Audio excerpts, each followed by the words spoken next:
Hello students, आज का हमारा टॉपिक है नेशनल इनकम। नेशनल इनकम मतलब राष्ट्रीय आय।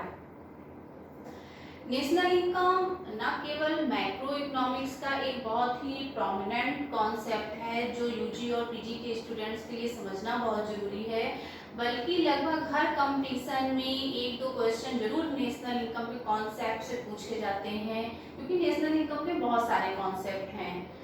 GDP, GNP, NNP, factor cost क्या है, मार्केट प्राइस क्या है।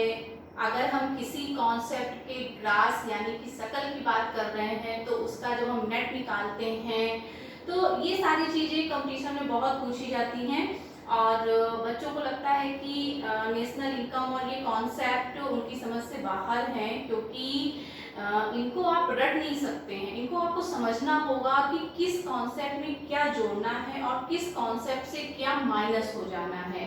अगर एक बार बहुत इत्मीनान से ये सारी चीज़ें आपने समझ ली तो आप कभी भी ये कॉन्सेप्ट भूल नहीं सकते हैं, कोई कंफ्यूजन नहीं क्रिएट हो सकता है। और राष्ट्रीय आय मैक्रो इकोनॉमिक्स का एक बहुत ही प्रोमिनेंट टॉपिक है। तो चलिए शुरू करते हैं राष्ट्रीय आय का अपना ये टॉपिक। कॉन्सेप्ट पे बात करने से पहले हम बात करेंगे कि राष्ट्रीय आय की जो परिभाषाएं दी गई हैं वो कौन सी परिभाषाएं हैं जो बहुत प्रमुख हैं, किन अर्थशास्त्रियों ने दी हैं, क्या डिफरेंस है इन परिभाषाओं के बीच में। अगर एक लाइन में राष्ट्रीय आय को डिफाइन करना हो तो 4 मेन फैक्टर होते हैं जो परिभाषा में होने चाहिए। पहले हम आपको बताते हैं कि राष्ट्रीय आय की परिभाषा क्या है। अगर एक सामान्य व्यक्ति से पूछा जाए राष्ट्रीय आय की परिभाषा क्या है, एक नॉर्मल क्वेश्चन है ये, तो वो 4 चीजें होती हैं। अगर उन 4 चीजों को हम परिभाषा में ऐड कर दें तो राष्ट्रीय आय की परिभाषा ऑटोमेटिक जनरेट हो जाती है। राष्ट्रीय आय एक देश में एक वर्ष में जितनी भी वस्तुओं और सेवाओं का उत्पादन होता है उनका समग्र मौद्रिक मूल्य ही राष्ट्रीय आय है। इस परिभाषा में 4 प्रमुख बातें हैं। पहला है एक देश, यानी कि राष्ट्रीय आय एक देश से संबंधित होती है। यानी कि अगर हम कह रहे हैं भारत की राष्ट्रीय आय तो केवल भारत में जिन वस्तुओं और सेवाओं का उत्पादन हुआ है उनकी बात हो रही है। ठीक है, यानी कि राष्ट्रीय आय किसी एक देश से संबंधित होती है। प्रत्येक देश की अपनी अपनी राष्ट्रीय आय होती है। दूसरा है कि राष्ट्रीय आय की गणना एक वर्ष के लिए की जाती है, या फिर आप कह सकते हैं कि एक वित्तीय वर्ष के लिए होती है। अब जैसे कि भारत का जो फाइनेंशियल ईयर है वो है 1 अप्रैल टू 31 मार्च। हम इनकम टैक्स भी इसी टेन्योर का भरते हैं कि 1 अप्रैल कोई भी ईयर है जैसे कि 2019 से लेकर के और 31 मार्च 2020 तक के लिए, तो जो राष्ट्रीय आय है वो एक वर्ष से रिलेटेड है। तीसरा है वस्तुओं व सेवाओं का उत्पादन, यानी कि जितनी भी वस्तुओं व सेवाओं का उत्पादन हुआ है उनको हम राष्ट्रीय आय में लेते हैं। और कि उत्पादन को नहीं लेते हैं, उस मात्रा को नहीं लेते हैं, बल्कि उनके मौद्रिक मूल्य को लेते हैं। और चौथा क्या है, इन जो भी वस्तुओं और सेवाओं का उत्पादन किया गया है उनका मौद्रिक मूल्य। मौद्रिक मूल्य क्या क्या मतलब हुआ कि इन जो भी वस्तुएं और सेवाएं उत्पादित की गई हैं उनकी मॉनेटरी वैल्यू क्या है। मॉनेटरी वैल्यू कैसे निकलती है, जब कोई भी वस्तु और सेवा मार्केट में बिकती है तो जिस रेट पे बिकती है वही उसकी मॉनेटरी वैल्यू है। मान लीजिए किसी भी वस्तु का उत्पादन, मान लीजिए मार्कर है, मान लीजिए हम ये मान लेते हैं कि पूरे देश में जितने भी मार्कर बने हैं उनकी मात्रा है 100, ठीक, और प्रत्येक मार्कर है 10 रुपए का, तो जो टोटल वैल्यू निकल के आएगी वो हो जाएगी 1000। तो अगर राष्ट्रीय आय में हमें मार्कर ऐड करना है तो हम 1000 रुपए को ऐड करेंगे, ना कि 100 मार्कर को, क्योंकि ये 100 मार्कर उत्पादन की मात्रा है और 1000 इनकी मौद्रिक वैल्यू है, यानी कि इसकी मॉनेटरी वैल्यू है। ये कैसे निकली, जो पर मार्कर का जो रेट था उससे हमने उसको गुणा कर दिया तो हमारा मौद्रिक मूल्य निकल आया। ठीक है। तो राष्ट्रीय आय के लिए क्या आवश्यक है? एक देश की राष्ट्रीय आय की गणना की जाती है, एक वर्ष के लिए की जाती है, जितनी भी वस्तुओं और सेवाओं का उत्पादन हुआ है उनको लिया जाता है और उस उत्पादन का मौद्रिक मूल्य कैलकुलेट किया जाता है। तो अब अगर इन चारों को मिलाते हुए आप एक लाइन कहेंगे, एक कथन कहेंगे, तो वो राष्ट्रीय आय की परिभाषा होगी। एक देश में, एक वर्ष में जितनी भी वस्तुओं और सेवाओं का उत्पादन होता है उनका मौद्रिक मूल्य ही राष्ट्रीय आय है। क्लियर? राष्ट्रीय आय को डिफाइन करते समय ये चार बातें दिमाग में ले आइए और आप लिखते चले जाइए। जो भी आपका सेंटेंस बनेगा वो राष्ट्रीय आय की एक प्रॉपर डिफिनीशन होगी। ठीक है, इन चारों में से किसी भी एक बात को आप मिस नहीं कर सकते हैं। अब हम बात करते हैं कि जो प्रमुख अर्थशास्त्री हैं, पहले तो हम ये बता दें कि राष्ट्रीय आय की डिफिनीशन आप दो प्रकार से आप कैटेगराइज कर सकते हैं। एक जो क्लासिकल इकोनॉमिक्स ने दी है, एक जो मॉडर्न इकोनॉमिक्स ने दी है। तो जो क्लासिकल इकोनॉमिस्ट है उसमें तीन प्रमुख परिभाषाएं हैं जिन पे आज हम यहाँ पे बात करेंगे। पहली डिफिनीशन है जो दी है अल्फ्रेड मार्शल ने। अल्फ्रेड मार्शल वो कहते हैं the labor and capital of a country, the labor and capital of a country acting on its natural resources produce annually a net certain aggregate of commodities, material and immaterial, including services of all kind. This is the true national income, revenue of a country or national dividend. हम पहले इसको लिखते हैं और फिर आपको बताते हैं कि इस परिभाषा के मेन जो फीचर्स हैं वो क्या हैं। अकॉर्डिंग टू अल्फ्रेड मार्शल, इन्होंने कहा द लेबर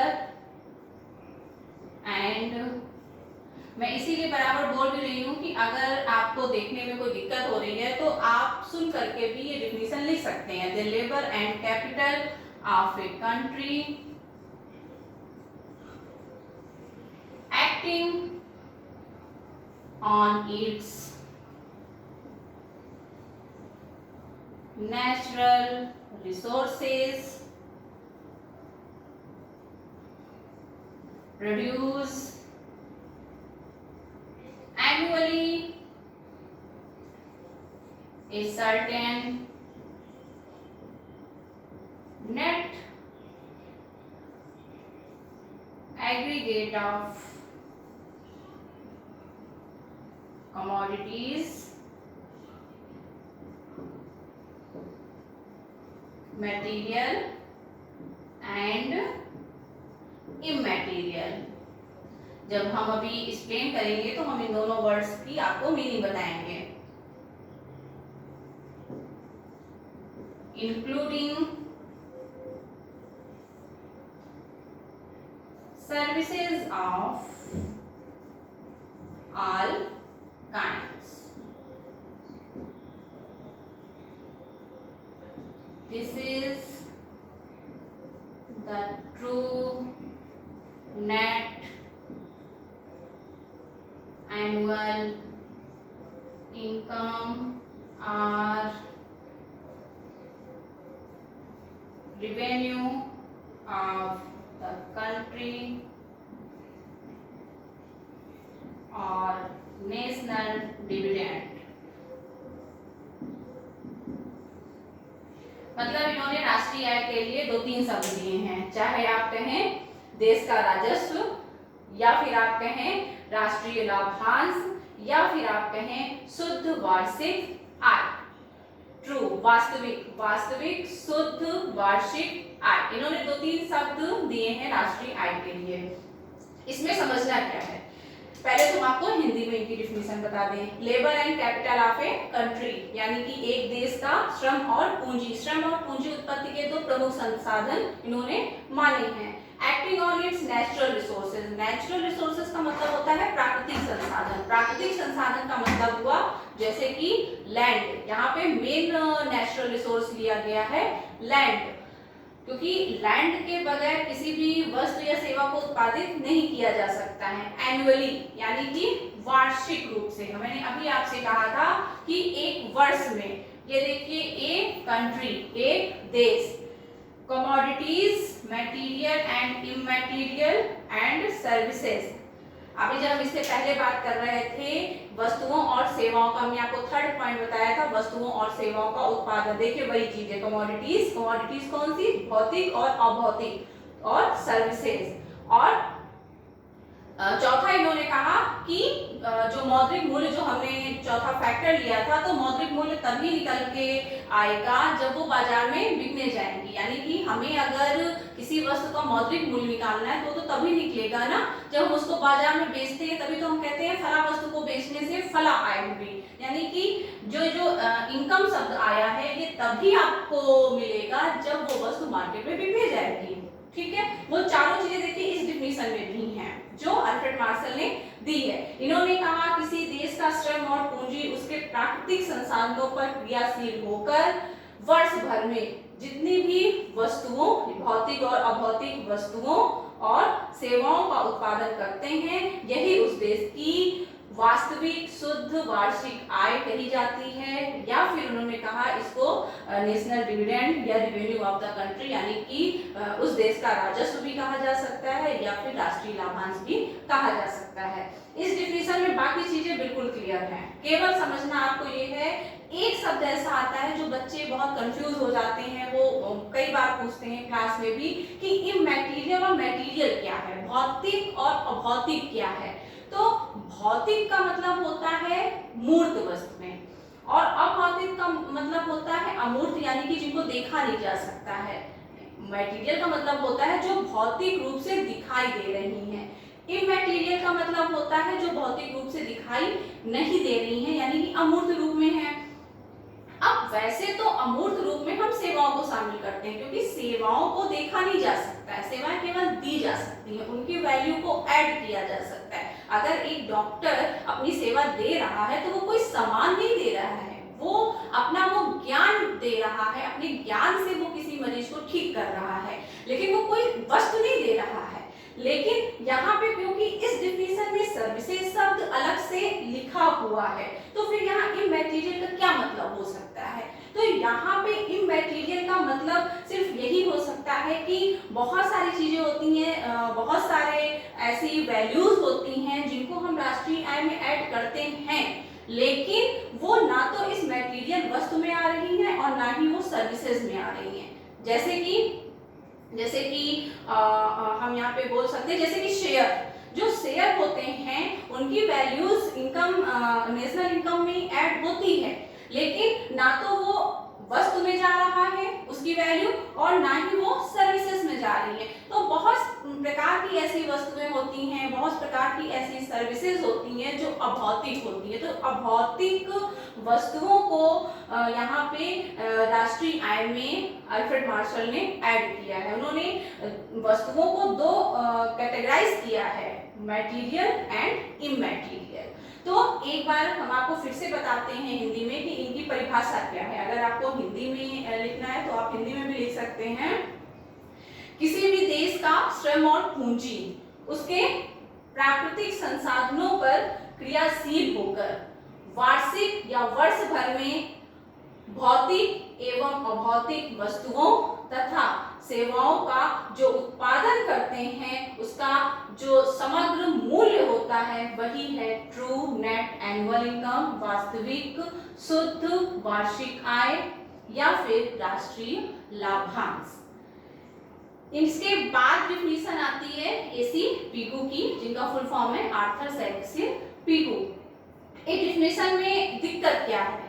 इस डिफिनीशन में दिक्कत यह है कि इस जितनी भी वस्तुओं का उत्पादन हुआ है उन सब को राष्ट्रीय आय में ऐड किया गया है। तो यहाँ पे एक डबल काउंटिंग की प्रॉब्लम होती है। डबल काउंटिंग यानी कि दोहरी गणना। दोहरी गणना का मतलब ये हुआ, हम आपको एक एग्जांपल से समझाते हैं। मान लीजिए एक किसान ने मान लीजिए 20,000 रुपए का आटा एक ब्रेड बनाने वाले फैक्ट्री के मालिक को बेचा। 20,000 रुपए आटे का मूल्य है। अब अगर उस 20,000 रुपए के गेहूं का यूज करके जो ब्रेड बनती है उसकी वैल्यू हो जाए 40,000 रुपए, ठीक है। लेकिन इस 40,000 में यानी कि जो ब्रेड की टोटल वैल्यू है उसके कास्ट के रूप में आटे का मूल्य तो जुड़ा हुआ है। तो अगर हमने राष्ट्रीय में पहले 20,000 आटे के रूप में जोड़ लें और फिर 40,000 हम उसको मान लीजिए 20,000 आटे का मूल्य हो गया, ठीक है, ये आटे का मूल्य है। और जब इसको यूज करके ब्रेड बनती है तो वो हो गई 40,000 रुपए।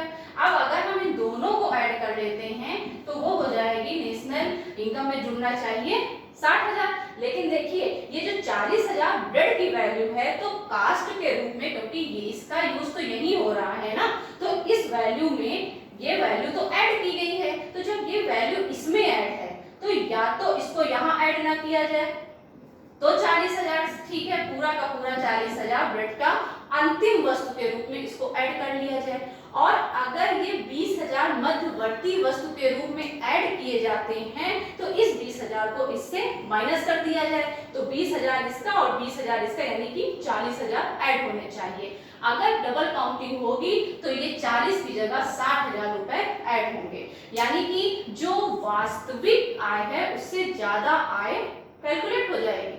तो क्योंकि सारी वस्तुओं को मध्यवर्ती अंतिम सारी वस्तुओं को इस डिफिनीशन में ऐड किया गया है, किसी भी प्रकार से दोनों को डिवाइड नहीं किया गया है कि कौन सी वस्तुएं हम इसमें ऐड करेंगे, तो इसलिए यहाँ पे इस डिफिनीशन के अकॉर्डिंग टू डबल काउंटिंग की प्रॉब्लम क्रिएट हो जाती है। इसका सोल्यूशन आगे आता है जब जो एसीपीयू हैं उन्होंने अपनी डिफिनीशन दी। उन्होंने बिल्कुल साफ तौर पे कहा कि हम केवल उन वस्तुओं को ऐड करेंगे राष्ट्रीय आय में जो मार्केट में बिकने आती हैं, यानी कि उन्होंने साफ तौर पे कह दिया कि जिनका मॉनिटरी वैल्यू है, जो वस्तुएं मार्केट में आएंगी केवल हम उनको ही ऐड करेंगे, बाकी वस्तुओं को हम ऐड नहीं करेंगे। जैसे कि मान लीजिए कि एक टीचर है, वो क्लास में पढ़ा रहा है और उसके बदले में उसको जो भी पेमेंट हो रही है तो वो राष्ट्रीय आय के पार्ट के रूप में ऐड हो जाएगा। लेकिन अगर एक टीचर घर में पढ़ा रहा है, अपने बच्चों को पढ़ा रहा है, तो क्योंकि उसको मुद्रा के रूप में मापा नहीं जा सकता है। अगर आप कोई सेवा या सुविधा किसी को फ्री में दे रहे हैं तो उसको आप उसकी मौद्रिक वैल्यू तो होगी नहीं, तो उसको आप राष्ट्रीय आय में ऐड नहीं कर सकते हैं। तो जो सेवा मौद्रिक रूप से व्यक्त की गई है उसको तो आप राष्ट्रीय आय में ऐड करेंगे, लेकिन वो सारी वस्तुएं, वो सारी सेवाएं जो बाजार में बिकने के लिए नहीं जाती हैं, यानी कि जिनका मौद्रिक मूल्य नहीं निकलता है, आर्थर सेसिल पीगू यानी कि एसीपीगू कहते हैं कि हम उनको राष्ट्रीय आय में इंक्लूड नहीं करेंगे। यानी कि इन्होंने राष्ट्रीय आय कैलकुलेशन को थोड़ा सा प्रॉपर वे में करने की कोशिश की कि जो वस्तुएं मार्केट में बिकने के लिए आएंगी हम केवल उनकी मॉनिटरी वैल्यू को ही राष्ट्रीय आय में ऐड करेंगे। तो एसीपीगू ने कहा, पहले हम इनकी आपको डिफिनीशन बता देते हैं। इन्होंने कहा national income is that part of objective income of the community including income derived from abroad, यानी कि इन्होंने विदेशों से प्राप्त आय को राष्ट्रीय आय का एक भाग माना है, which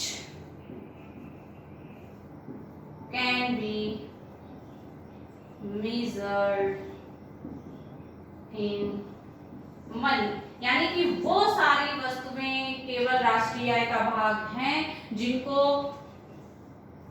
मुद्रा के रूप में मापा जा सकता है।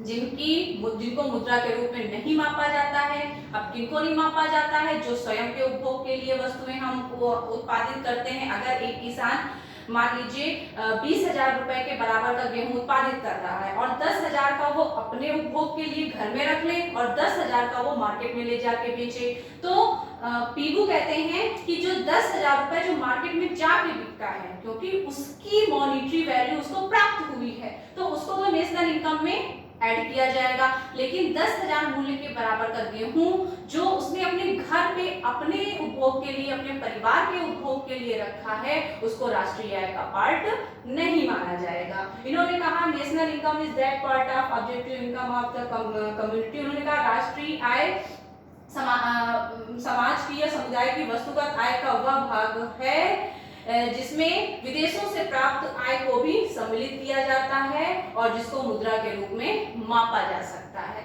तो इन्होंने केवल उन वस्तुओं सेवाओं को इंक्लूड किया है जिनकी मॉनिटरी वैल्यू निकालना संभव है, और जिनकी मॉनिटरी वैल्यू नहीं होती है, उन सभी वस्तुओं की मॉनिटरी वैल्यू नहीं होगी जो मार्केट में नहीं जाती हैं, तो उनको इस डिफिनीशन से अलग रखा गया है।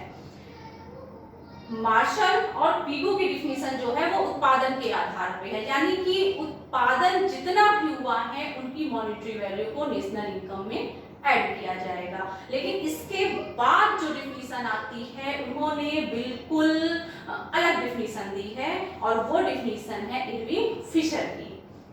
समझिए इरविंग फिशर और इन दोनों डिफिनीशन में क्या अंतर है। इन्होंने और अल्फ्रेड मार्शल ने कहा कि अगर जितना भी उत्पादन हो रहा है किसी देश में, भले ही उसका उपभोग हो रहा हो ना हो रहा हो, उससे कोई लेना देना नहीं है। अगर उत्पादन हुआ है तो वो उस देश की, उस वर्ष की राष्ट्रीय आय का भाग है। लेकिन इरविंग फिशर ये कहते हैं कि उत्पादन नहीं, बल्कि उस उत्पादन के जिस भाग का प्रयोग या फिर जिस भाग का उपभोग उस वर्ष में हुआ है, केवल उसको ही उस वर्ष की राष्ट्रीय आय का भाग माना जाता है। इन्होंने कहा, पहले हम आपको डिफिनीशन लिखते हैं और फिर आपको बताते हैं इनकी डिफिनीशन इरविंग फिशर की। इन्होंने कहा कि जितनी वस्तुओं और सेवाओं का उपभोग होता है वो उस वर्ष की राष्ट्रीय आय का भाग नहीं है, बल्कि केवल उस देश की पूंजी में वृद्धि करती हैं। यानी कि राष्ट्रीय आय नहीं है, पूंजी में वृद्धि है। राष्ट्रीय आय केवल वो है जिस भाग का उपभोग किया जा रहा है। पहले आप डिफिनीशन देखिए। इरविंग फिशर इन्होंने कहा द नेशनल डिविडेंड और income consists solely of services as received by ultimate consumer, whether from their material or from their human environment. Thus, a pino or an overcoat, ये उन्होंने example दिया है, made for me this year is not the part of this year income, only an addition to capital.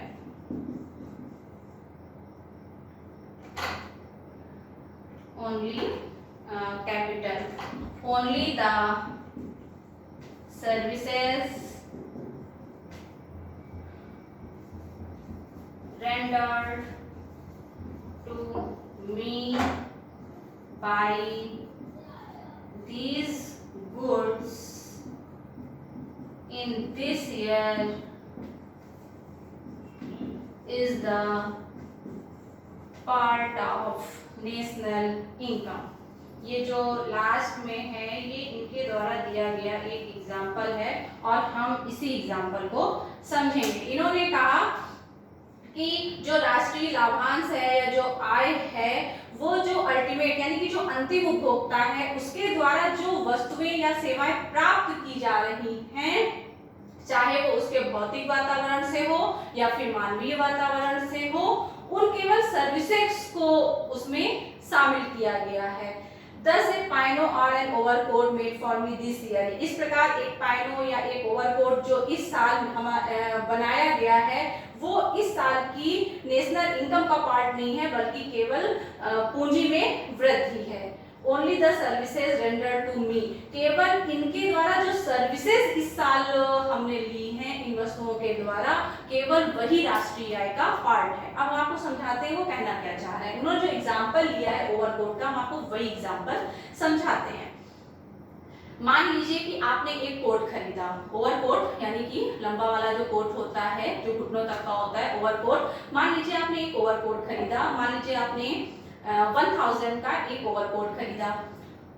हम ये मान लेते हैं कि ओवरकोट कम से कम कुछ नहीं तो बहुत 10 साल तो पहनेगा ही इंसान। तो 1000 का जो ओवरकोट है, मार्शल और पीगू कहते हैं पूरा का पूरा 1000 रुपए नेशनल इनकम में ऐड हो जाना चाहिए क्योंकि ओवरकोट की मॉनेटरी वैल्यू है 1000। लेकिन अब मान लीजिए कि हमने ये मान लिया है कि उस ओवरकोट की जो एवरेज आयु है यानी कि उसको प्रयोग हम करेंगे मान लीजिए 10 साल। तो 1000 को जब आप 10 से डिवाइड कर रहे हैं तो इसका मतलब आया कि 100 रुपए के बराबर का यूज आप एक साल करेंगे, अगले 100 रुपए के बराबर का यूज आप दूसरे साल करेंगे, अगले 100 रुपए का यूज आप तीसरे साल एंड सो ऑन। तो इरविंग फिशर कहते हैं कि क्योंकि 1000 का की जो मॉनेटरी वैल्यू है उसको हम इसमें ऐड नहीं करेंगे क्योंकि 1000 में केवल 100 रुपए के बराबर की जो सर्विसेज हैं वो हमने इस साल ओवरकोट से ली हैं। तो हम केवल 100 रुपए को ही राष्ट्रीय आय का भाग मानेंगे, बल्कि जो 900 रुपए बचेंगे उनको हम अगले 9 वर्षों तक 100 रुपए में ऐड करते रहेंगे। ये मेजर डिफरेंस है मार्शल, पीगू और फिशर की डिफिनीशन का। मार्शल और पीगू की जो डिफिनीशन है वो कंजम्पशन बेस नहीं है बल्कि उत्पादन पर निर्भर करती है, यानी कि प्रोडक्शन कितना हुआ है उसको लेती है। लेकिन इरविंग फिशर ने उस प्रोडक्शन के जिस भाग का कंजम्पशन इस साल हुआ है केवल उसको उन्होंने राष्ट्रीय आय का भाग माना है। जितने का उपभोग वो राष्ट्रीय आय का भाग, यानी कि जिस साल में उपभोग होगा हम उस साल की राष्ट्रीय आय में उसको ऐड करेंगे। जबकि मार्शल और पीगू ने वर्ष में जितनी भी वस्तुओं और सेवाओं का उत्पादन हो रहा है, भले उसका उपभोग हो, उनका हम प्रयोग करें या ना करें, लेकिन हम पूरी मॉनेटरी वैल्यू को नेशनल इनकम में ऐड करेंगे। फिशर ने कहा हम पूरे उत्पादन को ऐड नहीं करेंगे बल्कि उस उत्पादन के जिस भाग का हमने उपभोग किया है केवल उसको ही हम उस वर्ष की राष्ट्रीय आय में ऐड करेंगे। तो ये मेजर डिफरेंस है और कई बार ये क्वेश्चन पूछा जाता है कि दोनों में क्या डिफरेंस है। तो मार्शल और पीगू ने उत्पादन पर आधारित परिभाषा दी है जबकि इरविंग फिशर ने उपभोग पर आधारित परिभाषा दी है। तो आई थिंक आपको ये तीनों डिफिनीशन अच्छे से समझ में आ गई होंगी। अगर आपको कोई प्रॉब्लम है तो आप कमेंट बॉक्स में आप मुझसे क्वेश्चन पूछ सकते हैं और अपने नेक्स्ट नेशनल इनकम के वीडियो में हम आपको क्लियर करेंगे वो सारे कॉन्सेप्ट जिनसे हम बहुत दूर भागते हैं क्योंकि हमें लगता है कि ये हमें समझ में नहीं आएंगे। बट यकीन मानिए एक बार आप बहुत इत्मीनान से सारे कॉन्सेप्ट समझ लेंगे तो ना तो कोई कंफ्यूजन होगा और आपको हमेशा हमेशा के लिए ये कॉन्सेप्ट क्लियर हो जाएंगे। तो आज हमने आपको बताए हैं नेशनल इनकम की 3 डिफिनीशंस और अपने नेक्स्ट लेक्चर में हम आपको जो नेशनल इनकम के कॉन्सेप्ट हैं उन पे हम बात करेंगे। Thank you very much.